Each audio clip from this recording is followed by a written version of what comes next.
Okay, so I put it back together. That filter I showed in the previous video was the problem. So I got it back together. It's kind of a pain. It snaps off.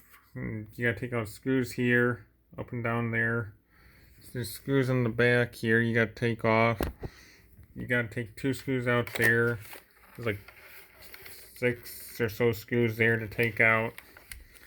And then the motor's in there.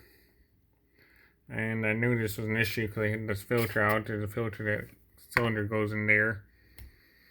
And it was blowing air out this little hole here because there's a valve in there. And a spring, if the suction gets too high, it pops that valve open and sucks the air inside there, which then goes in underneath that grill and inside the motor, so it doesn't overheat or whatever. I didn't really have anything blowing out here, and it wasn't picking up that good either, so I'm going to turn it on, and hopefully you can hear the air coming out the front here.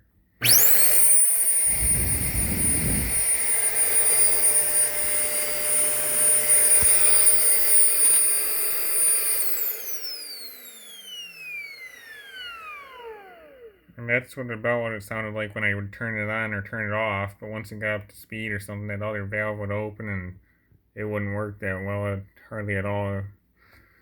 So if you run into that and you're a little bit handy, don't throw these things out. It just needs a little work, and also I guess don't pick up fine dust like drywall or whatever. Just get your shop vac. You don't have to worry about these things.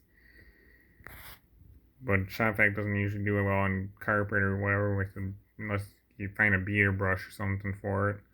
Or at least get the bulk of it with the shop vac maybe, and then it gives you this type thing.